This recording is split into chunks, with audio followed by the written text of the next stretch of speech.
Bien. Bueno. Pasamos entonces a procesamiento digital. Vamos a ver algunos aspectos, seguramente ustedes ya lo hicieron en práctica, el propio Pablo, así que vamos a ir reforzando algunos conceptos.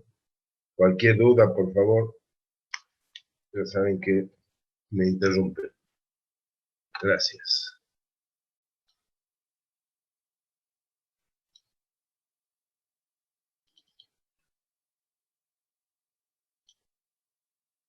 Bueno, primero, ya lo vimos para cámaras digitales, pero conviene reforzar la idea, si bien se la mencionó varias veces, es importante dejar en claro cómo funciona, digamos, la estructura de una imagen en formato digital. Yo comenté el otro día, cuando hablamos de georreferenciación, de las coordenadas fila-columna y las coordenadas XY. Uno de los sistemas, fila-columna discreto, otro sistema continuo, números reales, vinculados con un sistema de referencia conocido. Esto es la forma de ubicarnos en la superficie terrestre. Entonces, para empezar, sabemos que una imagen satelital, en este caso, de un sensor que está montado sobre un satélite, y estamos hablando de sensores digitales, por supuesto, barredores multiespectrales en la mayoría de los casos, tiene una estructura que es tal como una matriz, o sea, filas, columnas. Esas columnas, ya hablamos de la referencia a la posición XY, está vinculada con la resolución, o sea, las coordenadas en el sistema polar, digamos, XY, está vinculado con la resolución. Por lo tanto, hay un campo instantáneo de vista, una relación entre la resolución, o sea, cuánto corresponde al lado del píxel en el terreno, y obviamente al atributo que se almacena en cada uno de esos píxeles. O sea que el sensor lo que hace, cada detector, registrar la radiancia a tope de atmósfera, así se la denomina, en el momento que la plataforma está operando. O sea que el satélite está pasando y el sensor está operando, está registrando. Entonces ya sabemos que una imagen digital está compuesta por filas, columnas, conforma una matriz de datos, tal cual la que ustedes estudian en matemática, y a cada celda le corresponde un número, un nivel digital, que está asociado con la radiancia proveniente de la superficie terrestre. Ahora bien, en ese sentido podemos hablar de una variable multidimensional, porque ya vimos que cada sensor tiene una serie de filtros, de manera que los detectores registran diferentes porciones del espectro electromagnético, que llamamos bandas espectrales. Cada una de las bandas, para una misma imagen, o una, le llamemos escena, corresponde, según algunos autores, una subescena. O sea que es la misma porción del terreno registrada con diferente longitud, o sea, mejor dicho, filtrada a la longitud de onda y registrada a los niveles digitales o valores de radiancia. Recuerden que son convertidos a niveles digitales. Entonces, una variable multidimensional.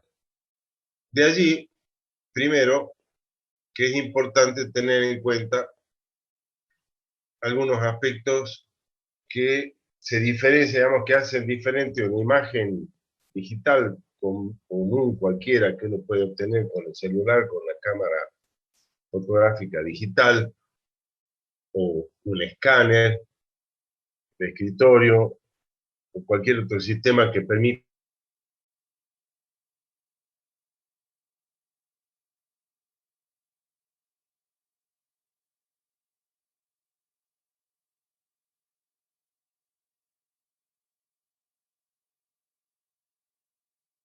hablamos de la multidimensionalidad, que también puede ser parte de, por ejemplo, fotografía de color, que pueda separarla en tres bandas, hicimos en RGB, pero acá lo importante es que hay una información correspondiente a la imagen satelital o a la imagen digital correspondiente a un registro a través de un sensor que se denomina encabezado o header en inglés. Hoy se habla, por ejemplo, de metadatos, yo lo debo haber mencionado en más de una oportunidad, y eso lo vamos a ver con más detalle en los sistemas de información geográfica, que corresponden a la información o los datos de los datos, eso significa metadato. Este es un tipo de metadato que se encuentra normalmente, por eso se llama encabezado, en la parte inicial del archivo de la imagen, o a veces suele venir de manera independiente. O sea que ese mismo encabezado puede estar en un archivo aparte, normalmente de extensión TXT, o sea, archivo de texto, o ser, digamos, los primeros bytes correspondientes al registro de la imagen. En ambos casos, en algún momento el software, te digo porque me tocó transitar por todas esas instancias históricas, si quieren, había que indicarle al algoritmo, al software, cuando hacía la conversión al formato nativo del software, si la imagen tenía o no encabezado, tenía o no header, y cuántos K de memoria ocupaba ese encabezado. Esa información venía en las imágenes, normalmente las proveían en CD, primero eran en cintas exabyte, algo así como un cassette de grabación pequeño, había que tener todo un sistema para convertir, o sea, para leer esa cinta y convertirla a formato, como les digo, de la computadora, mejor dicho, al software que usábamos el procesamiento digital. Y luego venían también en CD, DVD, no importa. Hoy ya se pueden descargar directamente desde internet, las que son gratuitas, o inclusive la empresa les cuelga en algún sitio para que ustedes puedan descargar. O sea que ya, por suerte, no hay que estar esperando, mucho más directo y más rápido la entrega de la imagen. Bueno, estamos hablando del header. Decía que en algún momento había que indicarle al software si, o el algoritmo de conversión, si tenía encabezado la imagen, y en caso de tenerla, cuánto ocupaba en K, o sea, de memoria, kilobyte de memoria.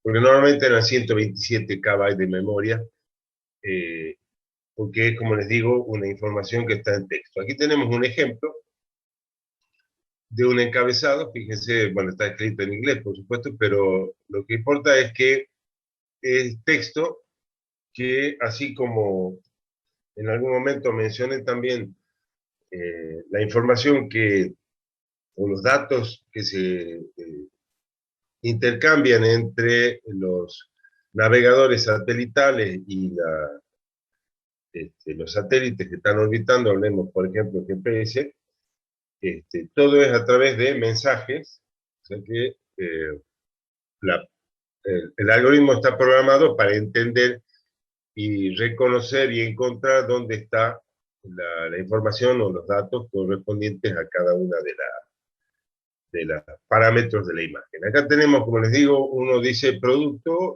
este es un número de serie de producto que obviamente va cambiando, va incrementándose a medida que la empresa genera una nueva imagen.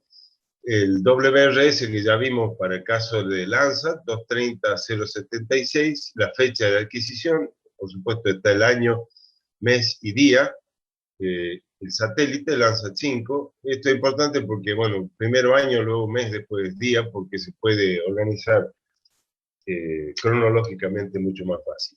Pero es un estándar ya la forma de almacenar esto y de compartir una fecha, por ejemplo. El instrumento, el TM10, tipo de producto orientado, se llama mapa orientado, quiere decir que ya está con alguna corrección y está referido al norte. El tamaño es una subescena, depende si es una banda, dos bandas, toda esa información está presente acá. Tipo de procesamiento geodésico es un remuestreo sistemático, ustedes ya saben qué es el remuestreo, lo vimos en georreferenciación, y la información de ganancia y compensación, estos son los parámetros que les decía para convertir nivel digital a radiancia a nivel del tope de la atmósfera. O sea, estas son las dos constantes de la ecuación de la recta que me permiten a mí volver a hacer el paso inverso. Recuerden que el sensor lo que hace es convertir energía radiante en un nivel digital. O sea, primero registra temperatura, la energía, la convierte en una corriente eléctrica y esa corriente eléctrica a un nivel digital. Bueno, ese nivel digital puede ser, digamos, puedo obtener yo el valor que registró el sensor al momento de pasar, o sea, al tope de la atmósfera, con estos dos parámetros. Es una simple ecuación de la recta, I igual a X más B.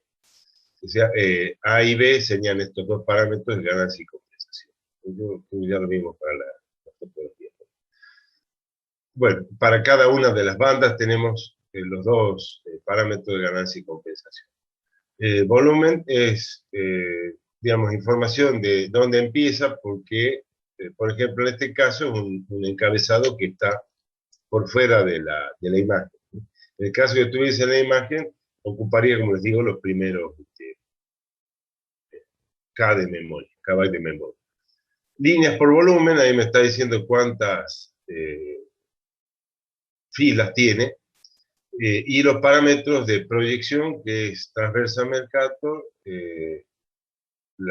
bueno, son a 9.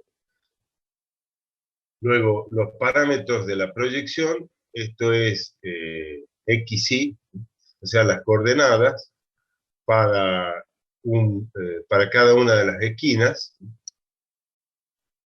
Acá está, perdón, acá upper left, upper right, lower right y lower left. Este es los parámetros de la proyección de UTM, o sea que están refiriendo las coordenadas, la escala, eso lo vamos a ver en sistemas de proyección, no me quiero adelantar, pero es semieje menor, semieje mayor, todos los parámetros de la proyección cartográfica correspondiente. Fíjense, inclusive tengo el dato del elipsoide terrestre usado, el WGS84, los datos semieje mayor, semieje menor. Perdón, acá está dice pixel size, en realidad recuerden que es el tamaño del píxel del terrestre, 25 metros. Y bueno, las coordenadas para el ángulo superior izquierdo, superior derecho, lower right es abajo a la derecha y abajo a la izquierda. Es inferior derecho e inferior izquierdo. Y ahí tienen, fíjense, acá se lee 64 grados, 33 minutos, 58,779. Estamos hablando de grados al oeste, oeste. y luego viene 21 grados, 54 minutos, 24 segundos y decimal de segundo sur. Y están las coordenadas correspondientes a esa posición, digamos, como si fuese una marca fiducial, por decir algo, en la imagen. O sea que el ángulo superior izquierdo tiene estas coordenadas geográficas y estas coordenadas en el sistema XY, proyección UTM o universal transversal al campo. Lo mismo para el resto de las esquinas. Las bandas presentes, fíjense, 1, 2, 3, 4, 5, 6, 7, el factor de bloqueo, o sea, de compresión, no tiene. Datos de la cantidad esto creo que son las columnas, la elevación del Sol, el azimut del Sol y las coordenadas del centro de la imagen. Bien, todo esto sirve para que, obviamente, cuando se despliega la imagen en la computadora, ustedes tengan perfectamente ubicada la imagen en la superficie terrestre. Pasando a los formatos más habituales de intercambio y almacenamiento se llaman, vamos a ver las tres más comunes. Hay otros, creo que lo vimos para las fotografías, o lo vemos en el sistema de información, pero ya a veces me confundo.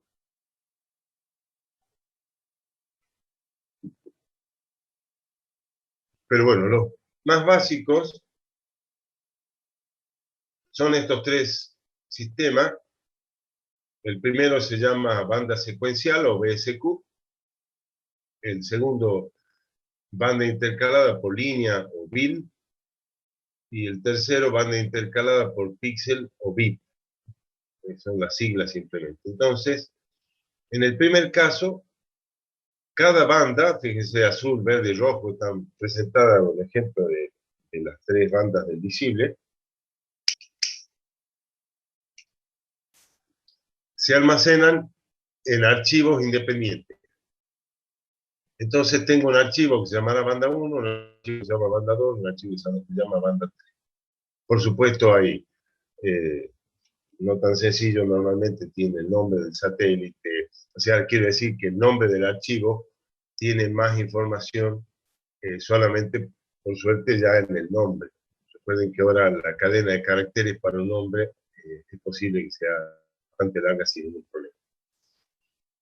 De manera que, obviamente, en referencia, por ejemplo, si el satélite Landsat 8 dice L8, si es el sensor que corresponde al TIRS o el sensor de las otras bandas. Luego, la fecha, por ejemplo, perdón, el sistema de coordenadas WRS 23075, por ejemplo, y después la fecha de adquisición y B1 si es la banda 1, B2 y así. Obviamente esto es para que si uno descarga varias imágenes no vaya a sobreescribir bandas de una con bandas de otra. Pero lo importante es que en este caso cada banda está almacenada en un archivo independiente. Para el caso del... y en ese caso el archivo o el encabezado puede venir en un archivo independiente, como les decía, o ocupar los primeros registros de la imagen para cada una de las bandas. En el caso de banda intercalada por línea, si ustedes se fijan, acá está pintado de color azul, luego verde y luego rojo. En realidad, tanto para las bandas independientes como para el caso de los otros dos formatos, en realidad el registro es continuo. O sea, tenemos, si uno viese el archivo, pudiese ver, digamos, el contenido del archivo, que de hecho se puede consultar y ver, está, digamos, codificado, por supuesto, cada nivel digital,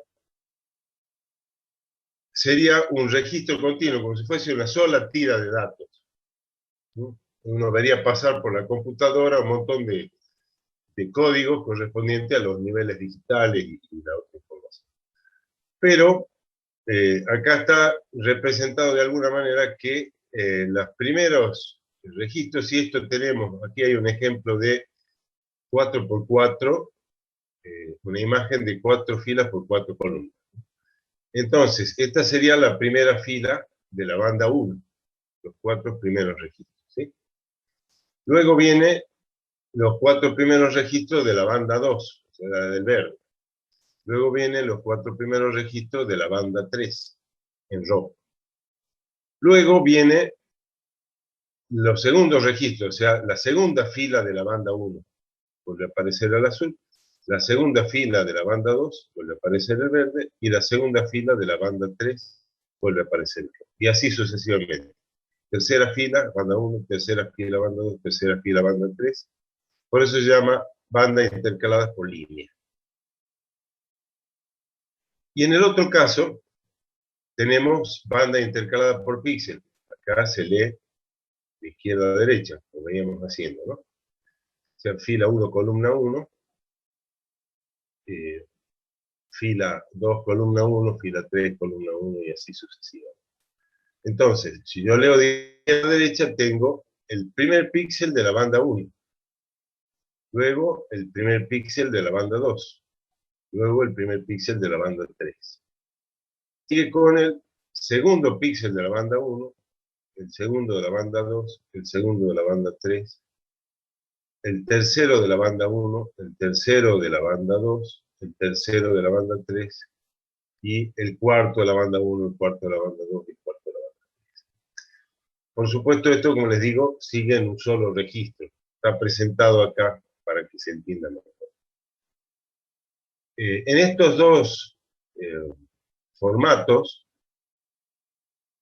están contenidas todas las bandas, acá hay el ejemplo de tres, pero pueden ser más, correspondientes a una imagen de una fecha determinada. Quiere decir que todos los datos están contenidos en un solo archivo, tanto en banda intercalada por línea como banda intercalada por píxel. Y el encabezado, header, puede venir también en un archivo aparte u ocupar los primeros registros del archivo correspondiente. Bueno, eso está dicho más abajo. Simplemente lo que cabe mencionar es que hay software que trabajan con uno de los formatos, o con ambos, o con los tres formatos, perdón, me refiero a las imágenes, perdón, las bandas separadas por cada una de los archivos, o sea, bandas separadas en archivos independientes, o en un solo archivo.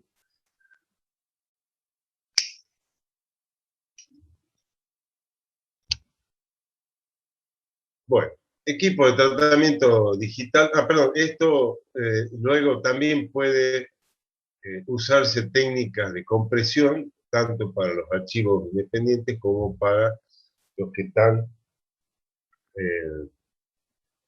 reunidos con estos dos formatos. De manera de que ocupen menos memoria, y de hecho así se hacen para transferirlos a través de la internet. Bueno, equipo de tratamiento digital no vamos a hablar demasiado, ustedes ya conocen cómo está conformado el equipo de computación, seguramente tienen alguno, y todo lo que los accesorios correspondientes a los equipos de tratamiento y la posibilidad, digamos, de aumentar la capacidad del sistema, memoria externa, velocidad, capacidad de procesado matemático y demás.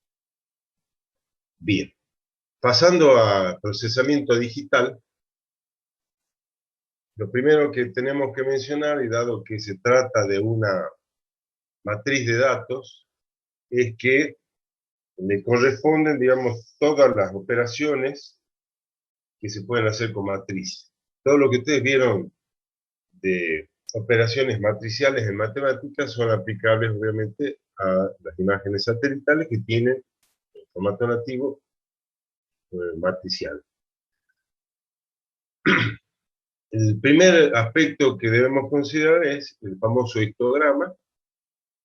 Ustedes saben, lo han visto en la estadística, saben que es la distribución, en este caso, de una variable cualquiera, sea la función de frecuencias. Ustedes saben que en este caso yo tengo en la coordenada Y las frecuencias y en el eje, perdón, de las X, los niveles digitales. Entonces, un histograma no es más que la representación, puede ser gráfica o numérica, de la distribución de los niveles digitales en la imagen. Vamos a decir que la cantidad de niveles digitales, mejor dicho, cuánto se repite cada uno de los niveles digitales que están contenidos en la imagen. Por supuesto, los niveles digitales están asociados con la resolución radiométrica. La típica vimos para la mayoría de los sensores es de 8 bits, o sea, 256 niveles. El ciclo va de 0 a 255. Y por tanto, si yo puedo vincular el contraste de la imagen con el histograma. Claramente, acá tengo una imagen que es relativamente más clara. Si ustedes se fijan, sabemos que el 0 corresponde al negro y el 255 al blanco. Este es un histograma intermedio, porque hay histogramas muy estrechos o histogramas amplios, como el caso del segundo, que me van a indicar, por un lado, el contraste de la imagen y cómo se presenta en general, o sea, si es más claro o más oscuro. Habíamos comentado que, por ejemplo, en general las bandas del visible están representadas por histogramas estrechos y en general más oscuros, porque la atmósfera provoca la dispersión de la luz. Por lo tanto, sin ningún tratamiento, el histograma se presenta con estrecho y normalmente más oscuro, porque el sensor registra menos cantidad de energía. Y este es un histograma que fue estirado, se llama stretch en inglés, a pesar de que parezca que lo estoy construyendo, en realidad lo estoy ampliando. Y este en el primer caso, y en el segundo ya es el histograma ampliado, e inclusive con corte de colas. Si ustedes ven, este histograma tiene muy baja frecuencia en los niveles oscuros y la cola, digamos, un poco más extendida, menos extendida en el caso de los niveles más claros. Este otro histograma muestra claramente su correlato con la imagen, en la que, como les decía, se nota, digamos, el contraste que se logra aplicando esta técnica de stretch o estiramiento, pero además con corte de cola. Eso ya vamos a ver que representa una pérdida de datos, porque no solo lo estoy ampliando a todo el rango dinámico, recuerden que la resolución radiométrica determina el rango dinámico, o sea, de cuánto a cuánto va esa variable, de 0 a 255 niveles en este caso, o 1027 o 4096, según sea la resolución. Saben que a mayor resolución radiométrica, mayor capacidad del sensor para detectar diferencias. Bien. Pasamos a la compresión del contraste. Recién veíamos un ejemplo rápido de stretch o ampliación.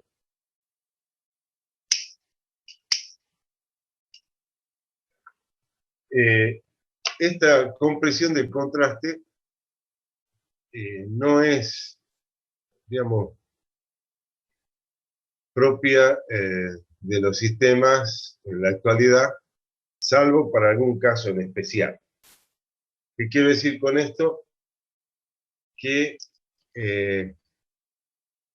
esto viene a cuenta que normalmente, digamos, hace unos años, no teníamos sistemas con capacidades para mostrar todo el rango dinámico.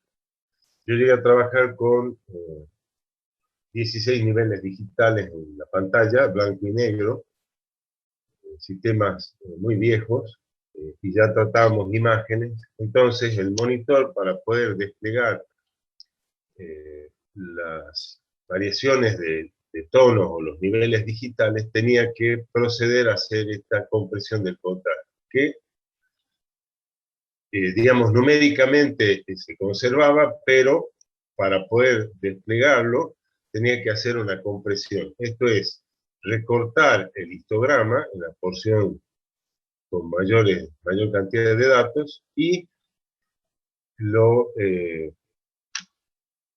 pasaba a, digamos, lo discretizaba, esto es, tomaba rangos de niveles digitales y los representaba en un tono. Entonces, de 256 niveles pasamos a solo 16 niveles.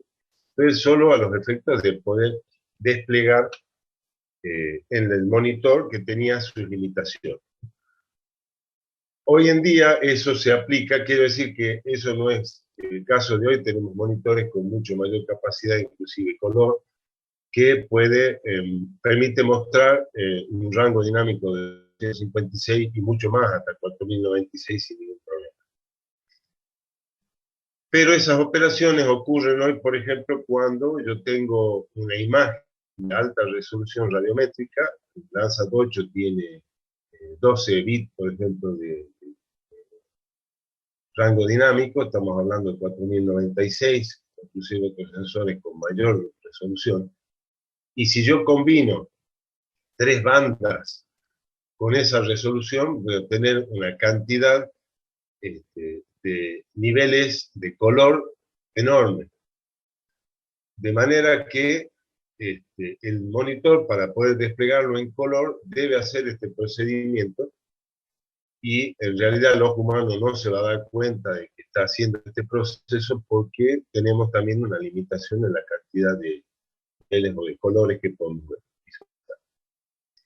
Pero lo importante es que, y esta es la diferencia, por ejemplo, entre tratamiento digital y, por ejemplo, interpretación visual, es que la cantidad de datos que contiene la computadora o el algoritmo o el software que procesa los datos, numéricamente es mucho más rico que lo que yo puedo discriminar visualmente.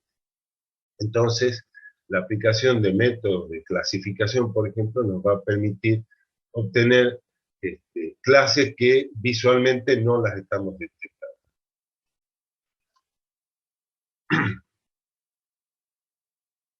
Esta es otra compresión de contraste, pero a diferencia de la anterior, esto es una discretización, o digamos, lo discretiza con rangos uniformes. O sea, divide 256 en 16 niveles y asigna el mismo valor de ancho a cada una de ellas. En este caso,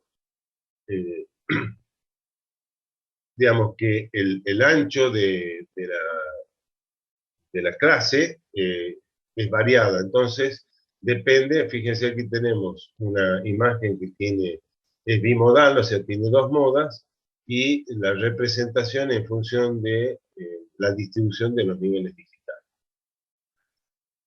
Y lo más común es que se proceda a la expansión del contraste, que es lo que vimos al principio, o stretch, o sea que lo que yo busco es obtener una imagen que tenga mayor cantidad de contrastes. No estoy limitado a, digamos, no estoy aprovechando el rango dinámico completo.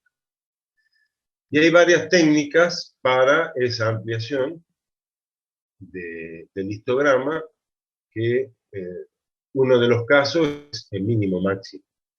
Quiere decir que yo tomo, o en realidad el algoritmo, si yo aplico este procedimiento, es ampliarlo al histograma. Aquí tenemos el ejemplo del histograma que está en línea negra, y su posterior ampliación, que está en magenta, a través de la aplicación de una función lineal. Entonces, logro extender o ampliar, o sea, poder contrastar más la imagen a través de la técnica de mínimo. Pero, o sea, lo que hago es simplemente aplicar una función de la recta y las frecuencias se van a modificar, pero yo voy a obtener una imagen de mayor contraste. El inconveniente, en algún caso, si yo elijo utilizar mínimos y máximos distintos, supongamos que en vez de tener un mínimo de 0, la, la imagen original tiene un valor de mínimo distinto de 0 y un máximo obviamente distinto de 256. Entonces lo que hago es recortar las colas, lo que habíamos visto hace un rato acá. Este es el caso típico que yo aplico una función de stretch, pero no conservo el mínimo y máximo que tiene la imagen, sino que le hago un corte de colas. Entonces elijo un mínimo distinto del mínimo original y un máximo distinto del máximo original. Eso se denomina overflow, quiere decir que yo estoy enmascarando los datos. Y este es el caso de un histograma con overflow, o sea, con enmascaramiento. Eso significa una pérdida de datos, es lo que yo había comentado. Supongamos que yo tengo una imagen del Landsat. Bueno, aquí está la opción lineal. La función es i igual a x más b, y el nuevo valor de gris en el histograma resultante, o en la imagen resultante, x, el valor original del nivel de gris, a, la inclinación de la recta, esa ya la conoce, y b es el factor de incremento, que está justamente definido por el mínimo y máximo que define el usuario. Supongamos que yo tengo el Cabra Corral en la porción del Valle del Lerma y a mí me interesa trabajar estrictamente con el sector del agua libre, o sea, el que corresponde al embalse. Por lo tanto, yo voy a tener una imagen que va a tener un histograma bimodal, o sea, una moda representando a la distribución de los niveles digitales correspondiente al sector del agua y otra moda correspondiente a las otras coberturas del valle. Si yo hago un corte, en realidad lo que voy a hacer es que todo lo que no es agua aparezca o blanco, directamente blanco, o sea que, y negro, o sea, lo voy a, justamente lo que decía, enmascarar, y voy a lograr un mayor contraste en el sector del agua, que es el de interés. La otra opción es la raíz cuadrada, sencillo, es aplicar una función de raíz cuadrada igual a por raíz cuadrada de x, ya sabemos que es el x nivel original y el nivel resultante, y a sería el factor de ajuste para que justamente, digamos, lo que se llama un factor de escalado para que los niveles digitales resultantes estén dentro del rango dinámico, en este caso de 0 a 255. ¿Qué logro con esta función? Simplemente, podemos ver la gráfica acá, es desplazar el histograma y ampliarlo, pero no es tan drástico como el caso de la lineal. Hay un aspecto que me olvidé de mencionar para la lineal, es que en ese caso yo estoy asignando proporcionalmente digamos, la ampliación a todos los niveles digitales, a cada una de las clases del rango dinámico. Porque a todas le estoy aplicando la misma función, la misma pendiente de la recta. O sea que no se tiene en cuenta la probabilidad original. Si ustedes recuerdan, la frecuencia, digamos, viene a ser una probabilidad. ¿Cuántas veces tengo un nivel digital determinado? Eso yo lo puedo convertir a proporción, por ejemplo, y es una probabilidad de encontrar un determinado nivel digital en la imagen. Ahora bien, si yo le aplico un estrecho, un estiramiento, usando una función lineal, esa probabilidad original no se tiene en cuenta, porque a todos los niveles digitales, a todos los rangos, le voy a aplicar la misma función. De hecho, es la misma función, pero quiere decir que la misma proporción. O sea que van a incrementarse en la misma proporción, independientemente de la proporción original. Pasamos a la opción cuadrada. Si ustedes se fijan, raíz cuadrada, el histograma se desplaza hacia los valores más claros del rango dinámico. Para el caso de cuadrado, que es, la función es muy obvia, y es el nivel resultante, obviamente A es el original, y la letra A está representando de nuevo ese factor de ajuste para que los valores queden entre 0 y 255. Si yo aplico una función, cualquiera de las anteriores, obviamente va a pasar que voy a obtener un número real. Este factor lo que hace también es llevarlo a un intervalo que es de 0 a 255, pero además convertirlo en una variable de tipo intervalo, ¿no? y entero.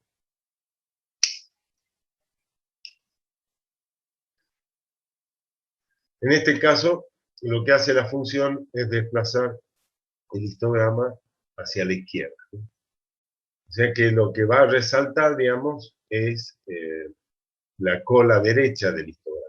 Esa es la que se va a ampliar. Luego tenemos la opción logaritmo. De nuevo, la función es i igual a por el logaritmo de x más 1. Entonces, a los efectos de que, de nuevo, tenga los valores dentro del rango dinámico, acá la función de logaritmo está representada por esta curva en color magenta y el histograma de salida, que como podrán ver, además de extenderse, se desplaza hacia los colores más claros. Hay un gran aumento del contraste en el sector de los niveles digitales del orden. La opción negativo es la misma función lineal, pero invertida, y podemos observar cómo el histograma de salida, por supuesto, va a haber un signo negativo para llevar a positivo los valores entre 0 y 255. Y finalmente queda la ecualización del histograma, que a diferencia de la lineal que mencioné hace un rato, esta utiliza la función acumulada del histograma. Por lo tanto, el contraste es muy fuerte. Podemos ver claramente el histograma original y el histograma ampliado.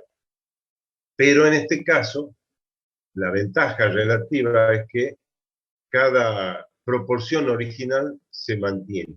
Quiere decir que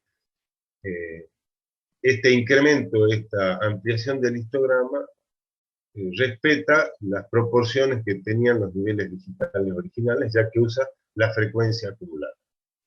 Es muy, muy drástico el incremento del contraste. Realmente es impactante el incremento del contraste. En algún caso puede no ser lo más adecuado porque realmente, digamos, los rangos de salida incluyen un contraste muy fuerte.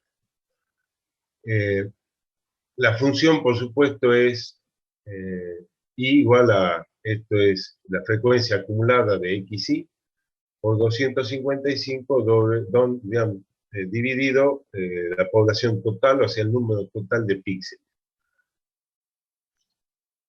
Bien. No sé si hasta aquí estamos bien. ¿Alguna pregunta?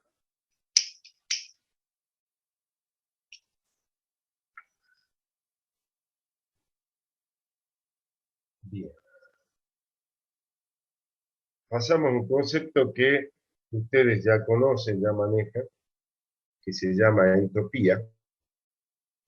Ustedes saben que eso lo usaron en otras ramas del conocimiento, y que es una medida del desorden interno. Y esto está directamente vinculado con el histograma de la imagen. Si un histograma amplio va a representar una entropía mayor. Un histograma estrecho va a representar una entropía menor. Es decir que un histograma amplio, una mayor varianza, me va a estar indicando más información. Un histograma estrecho, una menor varianza, menos información. Esa es la relación entre, digamos, el concepto de entropía y el histograma de una imagen satelital.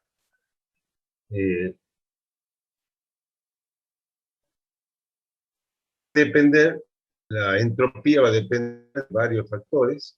Uno es de la condición, primero la capacidad del sistema, en este caso sensor, para discriminar, hablamos de la resolución radiométrica, de la resolución espacial también, porque voy a poder, saben que la resolución espacial está ligada a la capacidad del sistema para detectar elementos separados, de manera tal que si yo tengo una mayor resolución espacial, voy a poder discriminar más que si tengo una menor resolución, obviamente. Lo mismo para la radiométrica. Y eso me va a dar más información o menos información en función de la resolución. Por un lado, entonces, la capacidad del sistema para discriminar, y por otro lado, la condición, por ejemplo, de la atmósfera y las mismas características de las coberturas presentes en una determinada zona.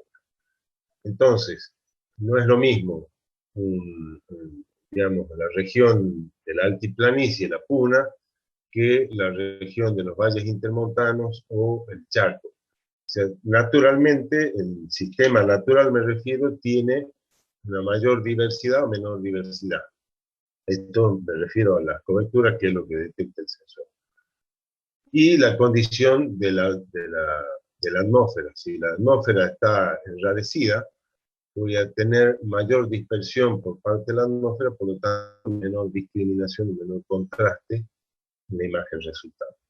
Entonces, esa entropía está vinculada con varios aspectos de registro de la imagen y de las capacidades propias del sistema. De todos modos, lo que es importante tener en cuenta es que, en general, las bandas del visible, como ya lo mencioné, tienen menor entropía que las bandas del infrarrojo, por ejemplo, que pueden atravesar con mejor, digamos, mejor la atmósfera, dado que son longitudes de onda mayores. Si uno ve una banda del visible, el histograma, una banda del visible, y para la misma fecha un histograma de la banda del infrarrojo cercano, por ejemplo, el histograma de la banda del visible va a ser más estrecho y normalmente, como le decía, cerca, digamos, del histograma desplazado hacia el más oscuro. Y para el caso de un histograma del infrarrojo cercano, va a ser mucho más amplio y extendido en casi todo el rango dinámico. Pasando a cambios de escala, esto es una técnica que se usa para reducir la cantidad de píxeles que representan una determinada zona. Esto se hace con el fin de reducir la cantidad de información. El caso típico es, si yo estoy trabajando con un sensor que tiene una resolución determinada, por ejemplo, pasemos al Landsat, que es el más conocido, uno de los más conocidos, con 30 metros de resolución, yo estoy en una escala aproximada de 1,80 a 1,100.000.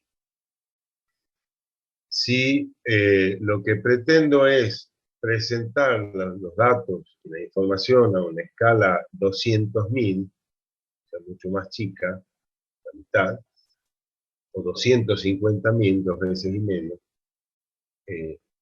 y tengo una imagen con una resolución de 30 metros, y la voy a utilizar, por ejemplo, como fondo cartográfico, no tiene sentido que ocupe la imagen con la resolución original, porque estoy almacenando demasiados datos, demasiada información para la escala que voy a presentar en la cartografía.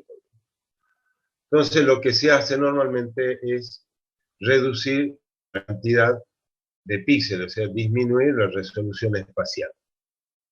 Y hay varias técnicas, una de esas es, por ejemplo, tomar un valor de cada tantos píxeles. Aquí pueden ver, tengo esta matriz de datos y está tomando 12, 17, o sea, uno de por medio. Se está reduciendo a la mitad de la resolución. El inconveniente de esto, primero, es que es factible de hacer y con el objeto, como les digo, de manejar menor cantidad de datos, pero el inconveniente es que si yo hago este procedimiento, reduzco la imagen, la resolución de la imagen, y por algún motivo pierdo la imagen original, yo no puedo volver a la imagen original una vez que hice el proceso de reducción. No puedo volver a los datos, a los valores originales, o sea, perdí esa información de esos datos.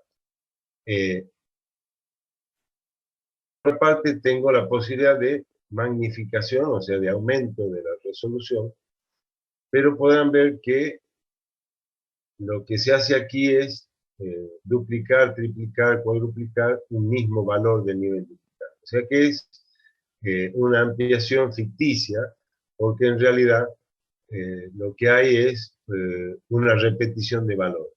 A esta imagen resultante se puede aplicar un filtro, que vamos a ver después, de manera de calcular valores intermedios, porque si yo hago este procedimiento y amplío la imagen, obviamente varios píxeles van a tener el mismo valor que son, digamos, provienen del original.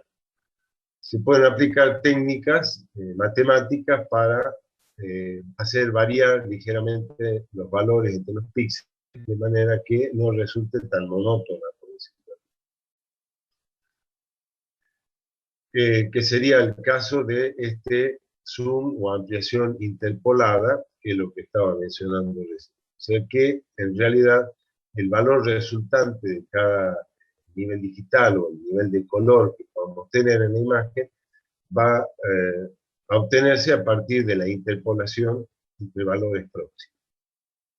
Pero, de todas maneras, los valores obtenidos que son interpolados no son valores originales. Por tanto, supongamos que yo tenga una imagen satelital y quiera calcular la radiancia, por ejemplo, y con ella, a partir de la radiancia, el valor de biomasa, no tiene sentido aplicar estas técnicas porque en realidad lo que estoy obteniendo es un valor que no ha sido registrado. Bueno, después vamos a ver teoría de valor cuando hablemos de clasificación. Este tema lo voy a pasar por alto.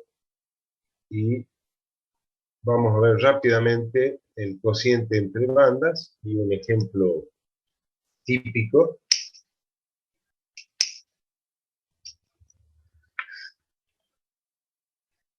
Eh,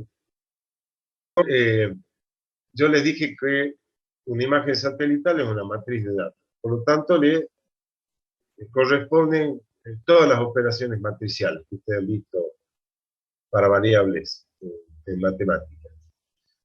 Una de las típicas es el cociente entre bandas, y ese cociente entre bandas es muy utilizado para los conocidos índices. Uno de los más conocidos es el índice de vegetación, que el cociente sería el infrarrojo sobre el rojo. O sea, el infrarrojo cercano sobre el rojo. Ya vimos que la vegetación refleja fuertemente en el infrarrojo y que absorbe el rojo para la fotosíntesis. Por su parte, el suelo refleja fuertemente en el rojo y, digamos, el infrarrojo es absorbido por el suelo. ¿Por qué? Se va a ir calentando. Teniendo en cuenta, digamos, hay un incremento en el rojo y en el infrarrojo decae esa curva de reflexión. O se mantiene aproximadamente en el nivel de rojo. Esa característica de la vegetación y de otras coberturas se utiliza para, a través de un índice de vegetación, obtener los sectores que tienen mayor y menor cobertura en todo el área de estudio. El típico índice, yo les dije, es infrarrojo sobre rojo, o sea, que en la medida que la vegetación sea más densa, de mejor condición, el índice va a ser mayor. El problema del índice de vegetación directo, que es el infrarrojo sobre el rojo, es que se obtiene un rango dinámico muy grande, porque vamos a hacer un cociente que no está estructurado en un mínimo máximo, es difícil luego de representar a través de una paleta de color. Para eso se usa el índice de vegetación de diferencias normalizadas. La sigla es NDVI, acá dice índice de vegetación de diferencias normalizadas, está puesto al revés. Se conoce como NDVI. Ese índice considera también la banda del infrarrojo cercano y el rojo, pero la operación que se hace es el infrarrojo menos el rojo sobre el rojo o el infrarrojo más el rojo. O sea, esa es la normalización que, como ustedes saben, si yo normalizo una variable, la divido por la suma de las variables que estoy utilizando. Este índice de vegetación tiene la gran ventaja de que los valores resultantes están en el intervalo entre -1 y 1, pasando por 0. O sea, obtengo una variable discreta de niveles digitales, de 0 a 255, por ejemplo, con 8 bits de resolución. Voy a pasar una variable continua que va entre, o sea, números reales entre -1 y 1, pasando por 0. Ese índice ya está estandarizado, de manera que hay paletas específicas de color para la computadora que permiten mostrar ese índice como un estándar. Se usa muchísimo, ya inclusive hay productos satelitales que ofrecen el índice de vegetación de diferencias normalizadas como una capa más. Lo vimos, por ejemplo, para sensor vegetation del spot 4, 5, y, por ejemplo, hay otros sensores del Raster, si se acuerdan, de la plataforma Terra, que registran la vegetación a una resolución baja, pero que es posible obtener información con mucha periodicidad de varios sectores, digamos, de todo el globo terráqueo, para ver cómo evoluciona la cobertura vegetal. Bueno.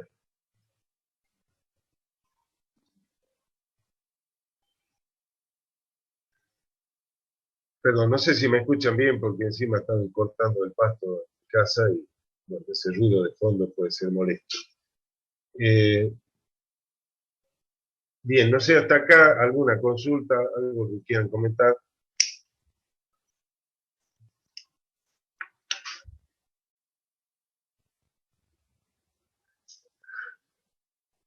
Bien, vamos a hacer un pequeño paréntesis, como siempre. En 10 minutitos estamos de vuelta. Gracias.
Bien, continuamos un rato más entonces.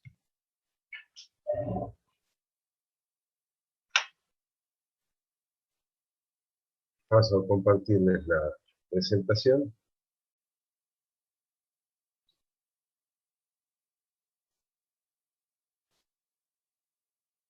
Bien.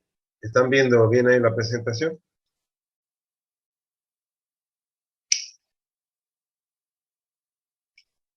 Sí, profe. Bien, gracias. Sí, profe.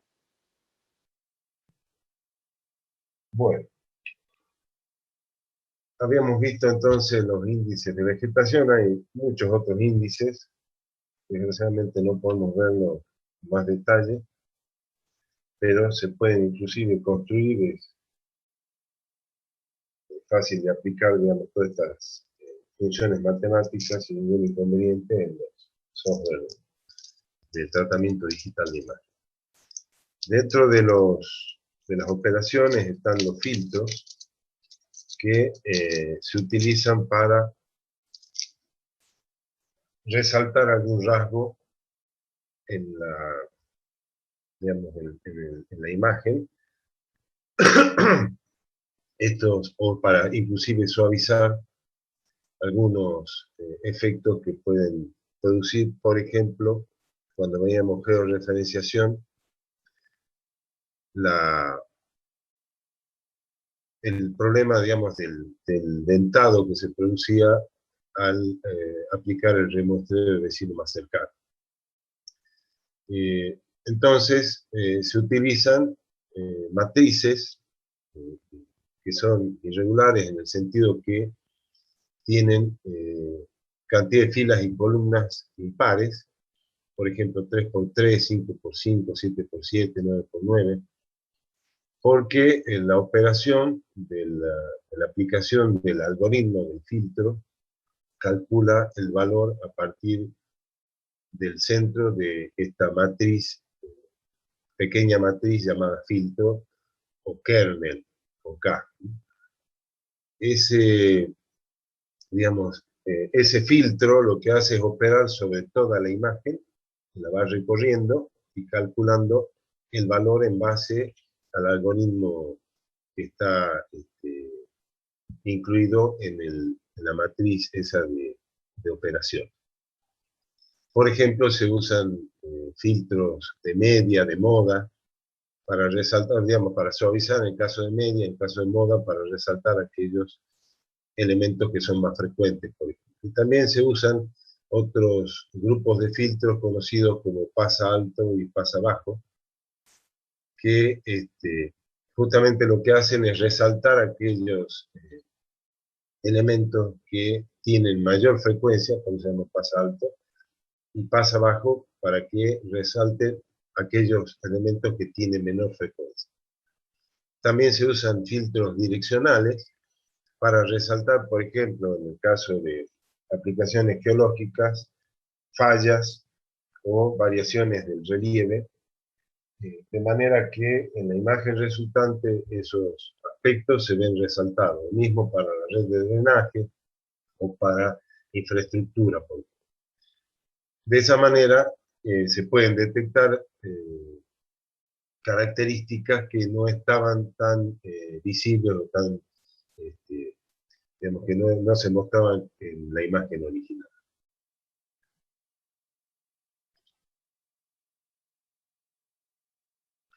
Bien, dentro de las fuentes de error de una imagen satelital, en realidad esto lo vimos cuando hablamos de georreferenciación,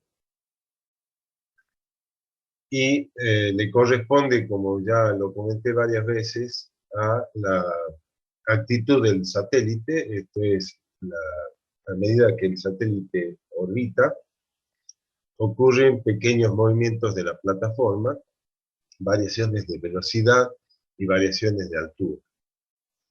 Eso conlleva una serie de deformaciones, y tienen los ejemplos, aleteo, cabeceo, lo mismo que pasa con la aeronave, si se acuerdan cuando vimos restitución de fotografías aéreas, los ejes de rotación X, Y, Z, y los ángulos omega phi kappa. O sea, para la plataforma es exactamente lo mismo, a pesar de que tengan sistemas de giro-estabilización, siempre ocurren estos pequeños movimientos. Tengamos en cuenta además que la plataforma está orbitando a alturas muy grandes comparada con un sensor fotográfico, con una, digamos, montado sobre aeronaves, sobre aviones. Dijimos aleteo cabeceo, el ladeo, ya lo vimos, variación en altura, hace variar el tamaño de la porción de terreno que registra cada detector, y la velocidad de la plataforma, si se incrementa o se reduce, hace que se registren porciones que no correspondían a la teóricamente definida.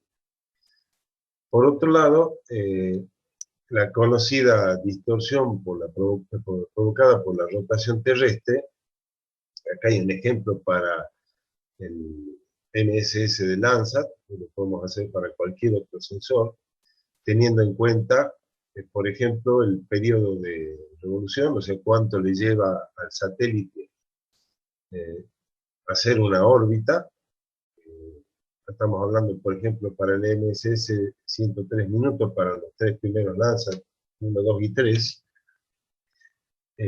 La cantidad recorrida, o sea que los 40.000 kilómetros aproximadamente de longitud que tiene la órbita, los 185 kilómetros de registro, el ancho que registra el sensor, y un valor de conversión simplemente de minuto a segundo, y el valor, digamos, el tiempo que demora en hacer esa órbita de 103 minutos es de 28 segundos. Durante ese periodo, la Tierra, en nuestras latitudes, ha girado 28 grados, 15 minutos, o sea que el ángulo es de 7 grados, de 7 minutos, perdón. Y eso corresponde a un desplazamiento lineal a latitud de 25 grados en Salta de 11,8 kilómetros.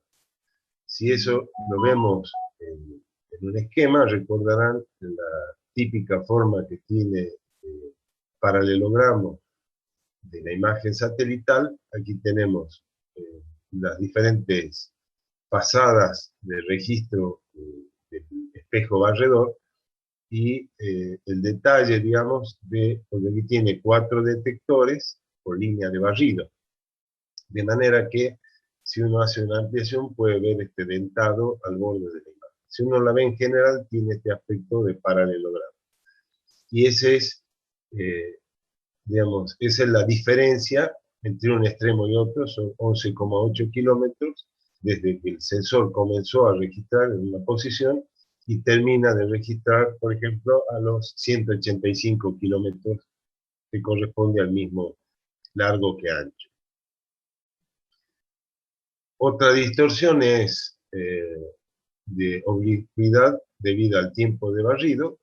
Este es el sentido de barrido y el resultante. Fíjense que el registro, acá aparece como si fuese en paralelo, en realidad tenemos una pequeña diferencia entre, digamos, el primer píxel y el último del ancho total de barrido, de manera que si pensáramos en fotografías, esto es como si hubiese tenido una, si recuerdan en planeación de vuelos, una pequeña deriva.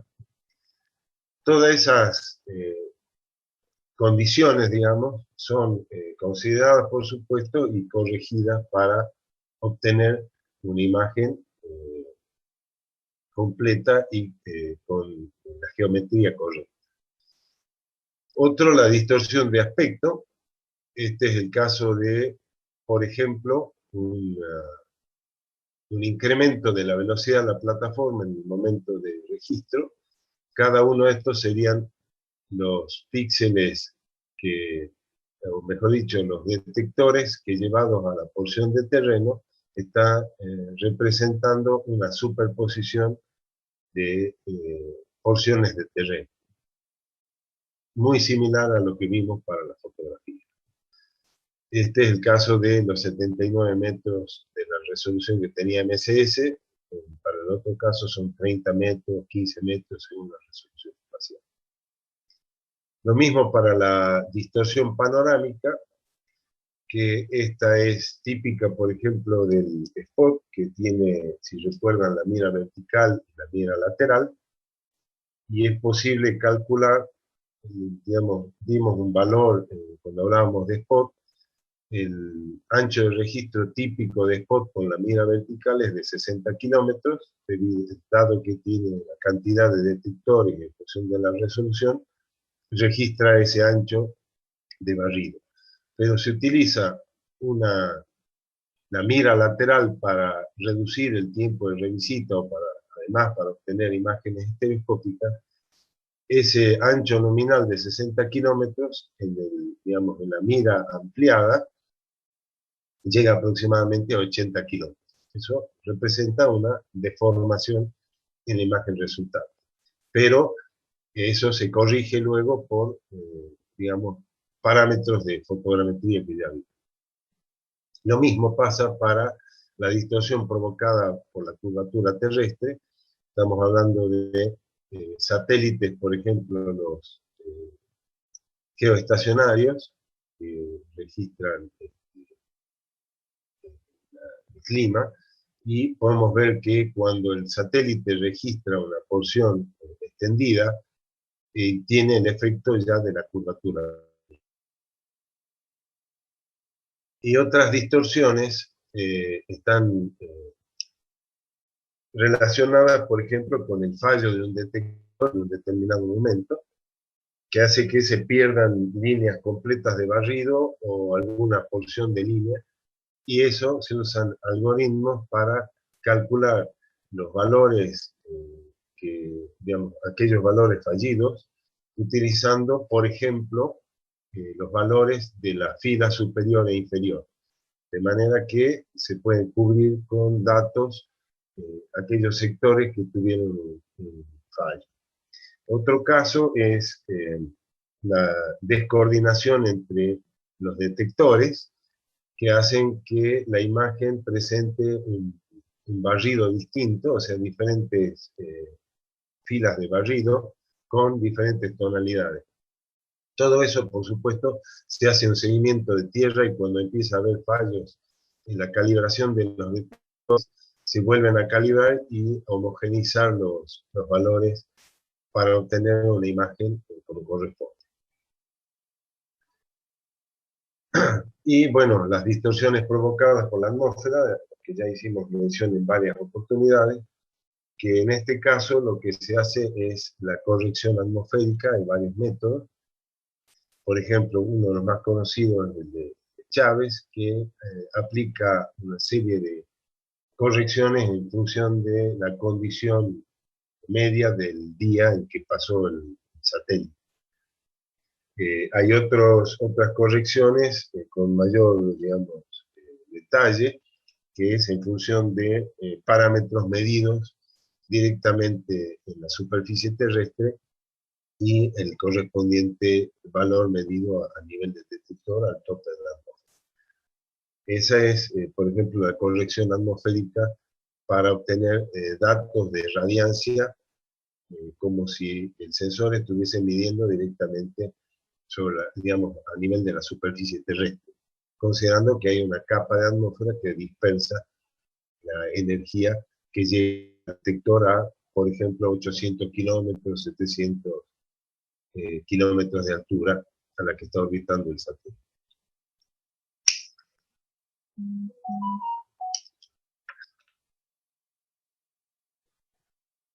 Bueno, una rápida mención a los procedimientos que se llevan a cabo durante el procesamiento digital de una imagen. Hay 4 operaciones básicas: restauración, mejoramiento, clasificación y transformación de imagen. Restauración es la que involucra toda la, digamos, la puesta a punto de la imagen por errores como los que veíamos recién, por ubicuidad, por inclinación de la plataforma, todo eso está vinculado con la restauración, lo que veíamos en fotografías aéreas, vinculado a la restitución. Bueno, en este caso se habla de restauración porque involucra no solo la componente geométrica de la imagen, sino también la componente temática que está relacionada con los niveles digitales, la falla de los detectores, la corrección por el efecto de la atmósfera, todo eso está incluido en restauración. Luego viene toda la etapa de mejoramiento, que está vinculado con principalmente la mejora del contraste de la imagen, para obtener un producto que me permita una mejor discriminación de las coberturas en la superficie terrestre. Luego viene la etapa de clasificación. Ahí yo pondría primero transformación de imágenes, por ejemplo, que involucra todas las operaciones matemáticas, tal es el caso de los índices de vegetación. ¿Por qué se habla de transformación de imágenes? Porque en realidad lo que estoy haciendo es transformando una variable. La variable original es nivel digital, con un rango dinámico dependiente de la resolución radiométrica. Quiere decir que si yo hago una operación que involucra una transformación de la variable, paso de nivel digital a un índice, por ejemplo, eso se conoce justamente como transformación, porque estoy transformando la variable, pasando de una variable discreta con un rango, por ejemplo, de 0 a 255, a una variable continua, por ejemplo, un índice de vegetación. También es el caso de la clasificación, que es el fin último del procesamiento, esto es obtener un producto que representa clases, por ejemplo, de coberturas en el suelo. De manera que estoy pasando de una variable binario de 256 niveles digitales a una clase temática.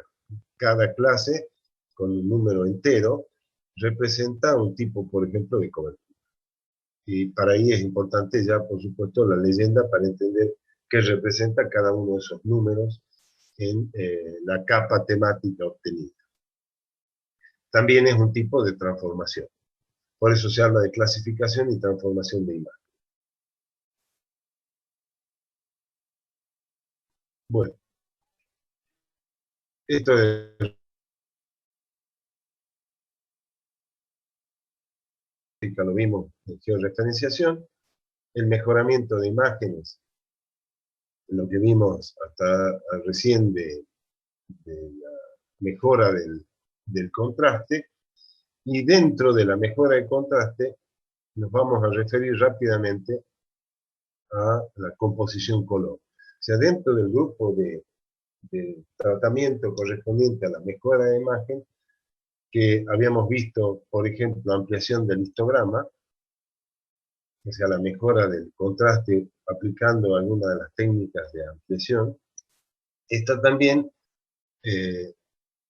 la composición color, que hablamos algo el otro día cuando nos referíamos, por ejemplo, Landsat 8, de la combinación de bandas para el color verdadero o el falso color. Ahí tenemos una serie de combinaciones. Esta es la típica, si el sensor trabaja con bandas del visible, por ejemplo, y del infrarrojo, y trabaja con 3 bandas del visible, una en el azul, otra en el verde y otra en el rojo, la composición color verdadero sería la 321 RGB. Aquí tenemos el caso, aquí se ve, por ejemplo, el aeropuerto y parte de la ciudad, y tenemos claramente una imagen en color verdadero. Si pasamos a una combinación ya que involucra una del infrarrojo y 2 del visible, tenemos infrarrojo sería la banda 4, el infrarrojo cercano, el primer infrarrojo cercano, la banda 3 el rojo y la banda 2 el verde. Si yo la compongo en color, y asigno al rojo, al infrarrojo cercano, obviamente la vegetación más tupida, más con mayor cobertura, va a aparecer en tonalidades de rojo. Acá tenemos otro caso, la combinación 4-5-3, ya tengo dos bandas del infrarrojo, la banda 4 y 5, primero y segundo infrarrojo cercano, y la banda 3, que es del rojo, está coloreada de azul. Y aquí podemos ver cómo resalta, por ejemplo, todo lo que es área urbana, infraestructura, se despega del resto de las coberturas existentes. Y luego una combinación que parece color verdadero, porque la banda 7 está coloreada, perdón, la banda 4 está coloreada de verde. Recuerden que la banda 4 es la que tiene la máxima reflectancia, el 50% más inclusive de reflexión debido me refiero a la vegetación.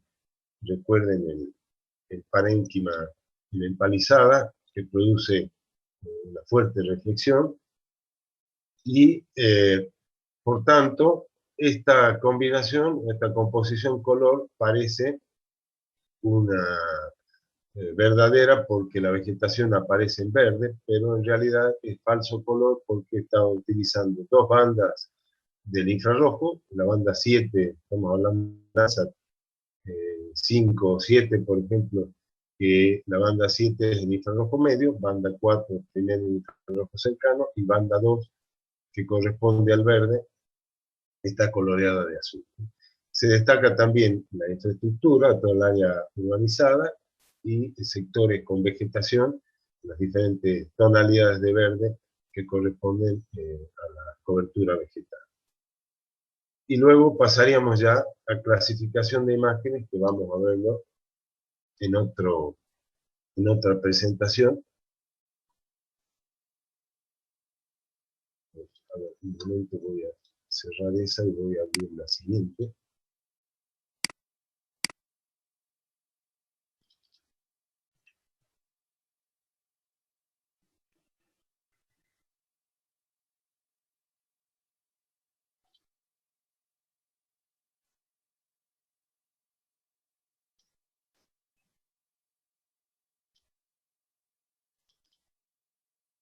Bien, ahí cambié de presentación. Les pregunto de nuevo si la están viendo bien. Sí, profe. Gracias. Bueno, mencioné hace un momento que la clasificación es el último del tratamiento digital de imágenes, porque obviamente lo que pretendemos es obtener un mapa temático que represente, por ejemplo, las coberturas del suelo. De manera que a partir de los datos satelitales yo pueda discriminar qué sectores están, digamos, representan coberturas vegetales, qué sectores de suelo desnudo y en qué condición, qué sectores de roca expuesta, por ejemplo, qué porciones del área de interés que tienen infraestructura de comunicaciones, me refiero a, por ejemplo, a la red de comunicaciones terrestres, caminos, todas las vías de comunicación.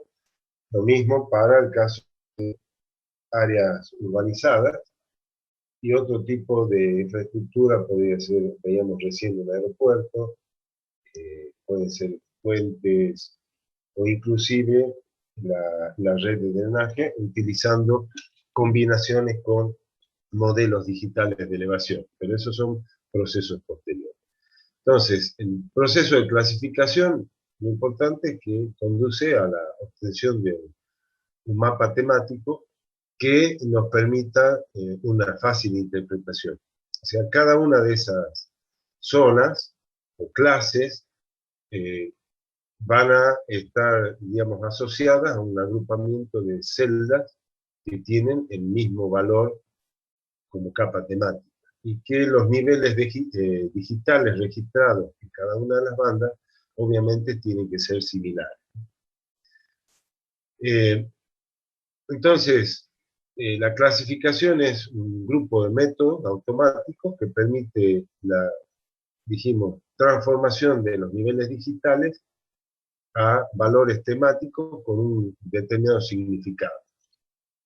Y para eso se usan diferentes procesos que involucran normalmente varias bandas simultáneamente. Antiguamente, para la clasificación, los algoritmos de clasificación requerían que uno primero generara una composición color en el sistema RGB y a partir de allí el algoritmo procedía, digamos, a la clasificación en base a esas tres bandas que, digamos, que participaban en la composición color.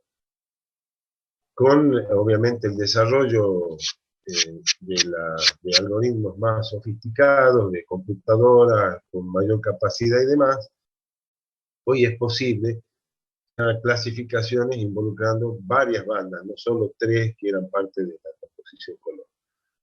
Y en ese caso se pueden utilizar inclusive algunas otras variables, como mencionaba yo, modelo digital de elevación o productos provenientes de un modelo digital de elevación. Esto sería, por ejemplo, las pendientes, las orientaciones, por poner un ejemplo. Nosotros sabemos que la vegetación nativa se ubica en determinadas, digamos, diferentes tipos de vegetación. Me refiero a un bosque, por ejemplo, bosque se ubica en una composición específica de bosque, se ubica en determinadas condiciones del terreno. Me refiero a laderas con determinada inclinación o en determinada posición de la ladera.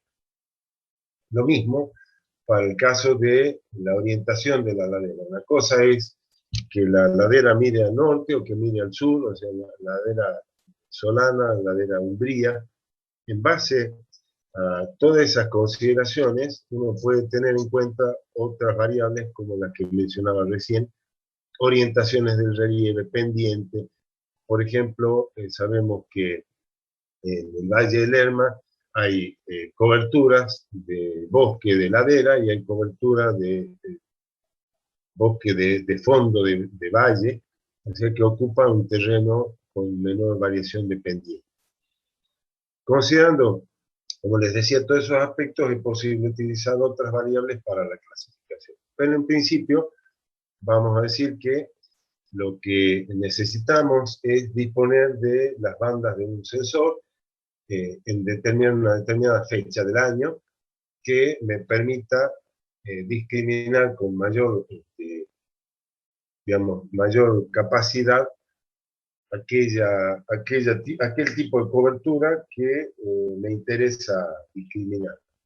Otro ejemplo, si yo sé que, digamos, con un objetivo forestal, yo quiero saber en qué sectores se encuentra la vegetación que es perennifolia, por ejemplo, el famoso palo barroso o alguna especie que conserva la hoja durante todo el año, obviamente voy a utilizar una imagen de invierno, momento en el que la mayoría de la vegetación ha perdido la cobertura foliar y solamente la conservan aquellas especies perennifolias.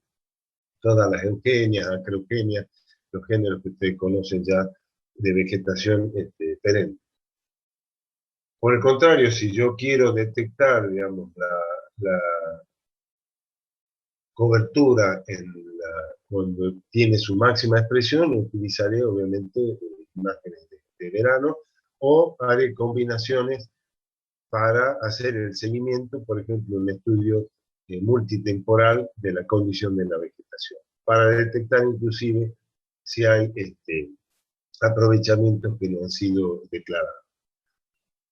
Bien, pasando a las composiciones color, que es, digamos, la primera instancia que hacíamos antes cuando los algoritmos no permitían clasificar usando más que solo 3 bandas. De todas maneras, lo importante de la composición y color que dijimos es una forma de mejorar el contraste porque estoy trabajando con 3 bandas y no una sola. Una sola me ofrece una información, mientras que si yo trabajo con 3 canales, estoy obteniendo mucho más información. Entonces, primero hay que considerar que una composición de color utiliza digamos, 3 ejes ortogonales, que corresponden a los 3 colores puros, que sería azul, verde y rojo, y la luminancia de cada uno de los píxeles. La ecuación que tenemos aquí es la que representa esa composición color, siendo la variable z es la resultante, o sea, el color que resulta de la operación que involucra, por un lado, la luminancia de la celda, que sería el valor del nivel digital correspondiente a cada una de las bandas que se van a combinar en el sistema RGB, y a los coeficientes de ajuste del contraste, que está vinculado con el color que se asocia a cada banda. Allí tenemos las coordenadas de color en el sistema RGB, representadas para una resolución de 8 bits. Fíjense claramente, si yo tengo todas las, digamos, un píxel en las 3 bandas con el máximo valor, 255, esa porción de la imagen, el píxel ese en la composición color, va a quedar de color blanco. Si yo tengo en el extremo opuesto todos los niveles digitales tienen un valor 0, en la imagen resultante el color va a ser el negro. Y así podemos movernos por las coordenadas de color. El cian sería 0 en rojo, 255 en verde y 255 en azul. El cian es un azul verdoso. El verde, fíjense claramente, 0 en rojo, 0 en azul, 255 el verde, que sería el verde puro. En el rojo yo tengo el 255 en el canal rojo, 0 y 0 en verde y azul respectivamente. Para el color magenta, que es la combinación justamente de azul y rojo, yo tengo rojo, 255, 0 en verde y 255 en azul. Y el amarillo, que es la combinación de verde y rojo, yo voy a tener 255 en rojo, 255 en verde y 0 en el azul. Bien, entonces, todas estas coordenadas, tenemos por supuesto los colores puros, que tenemos 2 sistemas de color aquí, el RGB o el rojo, verde, azul, y el cian, magenta, amarillo y negro, que vamos a ver en la transformación IHS. Primero les comento que el sistema RGB es propio de todos los sistemas de color que tenemos, por ejemplo, en los monitores, el televisor, todos funcionan en base a este sistema RGB. Mientras que el cian, magenta, amarillo y negro es propio de los sistemas de impresión. Si ustedes recuerdan, y si tienen seguramente una impresora en la casa, van a ver que si tienen los cartuchos de diferente, obviamente diferente color, para si tienen una impresora color, van a tener un cartucho cian, magenta, amarillo y negro. El blanco obviamente no lo necesitamos porque la hoja sobre la que se imprime es blanca. El color blanco está ya en la hoja que se va a imprimir. Luego tenemos los 3 colores, digamos, combinados, que se obtienen a partir del sistema RGB, y el negro, que es el que obviamente es un cartucho adicional que no lo tiene en el caso del sistema RGB. Entonces, los dos sistemas son RGB para todo lo que es digital, y cian, magenta, amarillo y negro se usa, por ejemplo, en todas las técnicas de impresión. Por ejemplo, los sistemas offset, que usan las imprentas, las grandes imprentas, también están basados en estas combinaciones de color en el otro sistema denominado cian, magenta, amarillo y negro. Bueno, iba a entrar en el sistema IHS, que es intensidad, tono y saturación. Hue, el tono en inglés, por eso es IHS, o ITS sería para nosotros intensidad, tono y saturación, pero prefiero dejarlo para la clase que viene, porque así podemos avanzar ya con la clasificación. Vamos a entrar en la conversión de sistemas de color de RGB a IHS, y la aplicación que sería la mejora de la resolución espacial utilizando un canal pancromático que lo tienen en general la mayoría de los sensores, tal es el caso de Landsat, de Spot, por ejemplo el Ciber, que es el chino brasilero, tienen un canal pancromático con mayor resolución espacial. Utilizando esta transformación y retransformación, sería pasar de RGB a IHS, y cambiar uno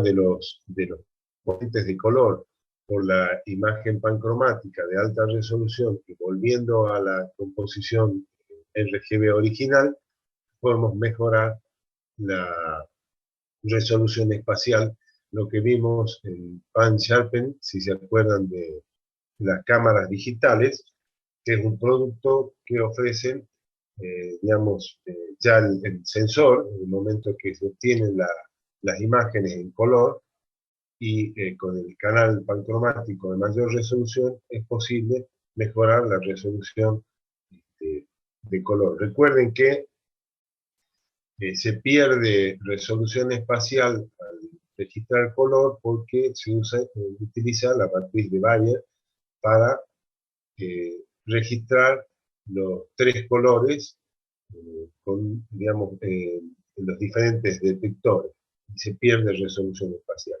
que se puede recuperar utilizando el canal pancromático, que al ser monocromático no requiere de la matriz de Bayer, y por tanto se puede volver a la resolución, a la alta resolución que ofrece el canal pancromático.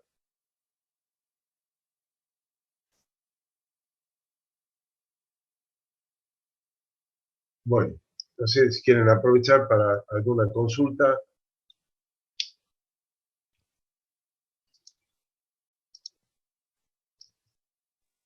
Profe, Sí. la parte de procesamiento digital, ¿qué es lo más importante para el final de esa unidad? En realidad, lo que se recomienda es que vean lo que dice el programa, pero de todas maneras, de tratamiento digital vimos georreferenciación, que es un aspecto básico importante, porque necesitamos lo que se llama geocodificación o georreferenciación para poder posteriormente hacer algún otro análisis. De manera que es principal que tengamos una imagen correctamente georreferenciada, es que tenga la geometría correcta. Porque, como les digo, podemos ver, por ejemplo, en sistemas de información geográfica, la combinación de una clasificación obtenida a partir de datos satelitales con otras variables que puedan resultar importantes, por ejemplo, para tomar decisiones respecto a la ordenación del territorio. Entonces, todas las capas tienen que estar correctamente georreferenciadas para que haya una coincidencia espacial, obviamente, en el análisis. Por un lado eso. Por otro lado, también importante, y ya mencioné, la mejora de las imágenes. Esto normalmente se hace para la ampliación del histograma, el contraste, todo eso, para poder interpretar mejor la imagen. Me refiero a interpretación visual. Porque, digamos, a pesar de que veamos una poco contraste en la imagen, digamos, la componente numérica de la imagen está presente en cada una de las bandas. Es lo que está almacenado en la computadora. Entonces, cuando uno hace una clasificación, independientemente de que no pueda ver claramente, discriminarlo, digamos, visualmente, sí lo hace el algoritmo. De todos modos, normalmente uno prepara una composición color o índice, tal el caso del índice de vegetación, para ayudarnos al momento de la etapa del control, digamos, de la clasificación. Vamos a ver dos métodos, uno se llama no supervisado y otro supervisado. En el caso del supervisado se usan campos de entrenamiento. Estos son muestras que uno toma en la imagen, que de acuerdo al criterio del intérprete corresponden a clases diferentes. Entonces, para hacer esa interpretación, para discriminar diferentes coberturas, es importante que tengamos una imagen compuesta en color, con una buena mejora, o sea, individualmente cada banda y luego en la composición color. Eso me va a permitir discriminar, digamos, a priori, clases diferentes. Entonces, como verán, estoy hablando de georreferenciación, mejora de la imagen, del contraste de la imagen, y posterior clasificación. También, por supuesto, resulta importante la corrección atmosférica.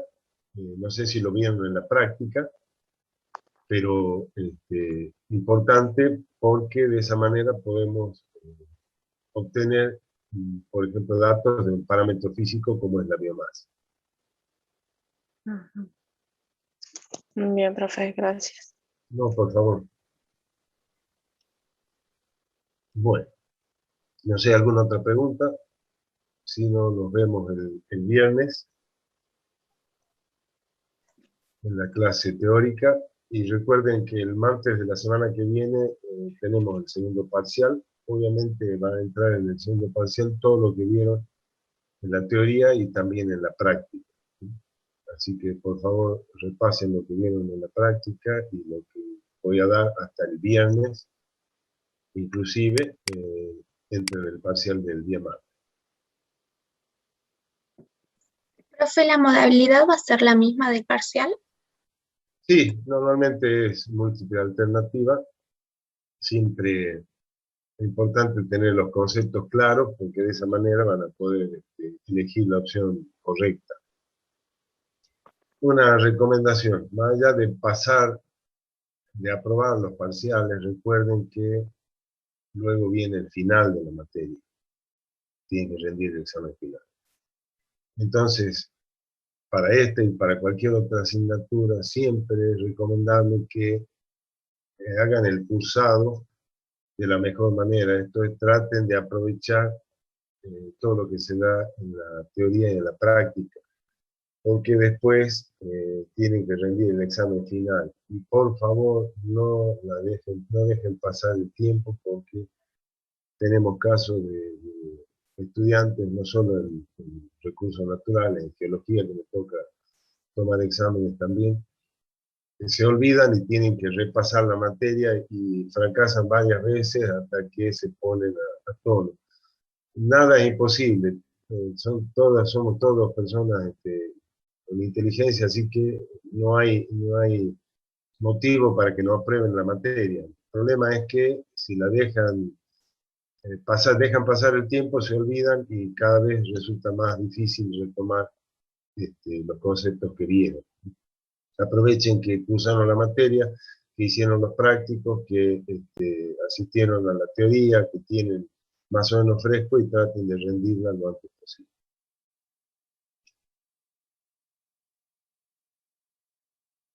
Bueno, gente, gracias por la compañía. Lo que veo que cada vez queda menos gente en la teoría. Bueno, tienen los videos grabados, pero no es lo mismo poder interactuar eh, y preguntar alguna duda. Así que, bueno, espero que les sirva lo que vemos en la teoría. Profe, Sí, ¿hay alguna posibilidad de hacer una clase de consulta ujú, sí, cómo no. para final? Para el final, Sí, sí, sí.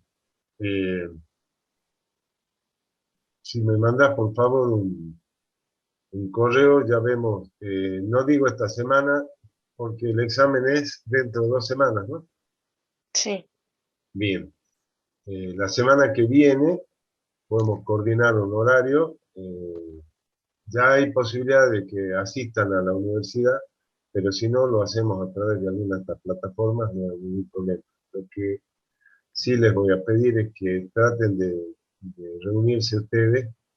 Quiere decir que aprovechen varios la consulta para no Ujú. tener que hacer varias consultas, ¿no? Si hay alguien más que vaya a rendir, ustedes pueden ponerse en contacto y coordinamos 1 o 2 días para la consulta, porque si no tengo que atender varias veces a diferentes estudiantes y lo óptimo sería, porque en la misma consulta hay Claro. alguien que hace una pregunta y dice, ah, pues sí, no, no lo había tenido en cuenta y por ahí refrescan cosas que no tenían pensado consultar. Entonces, Ujú. siempre conviene que lo hagamos en grupo.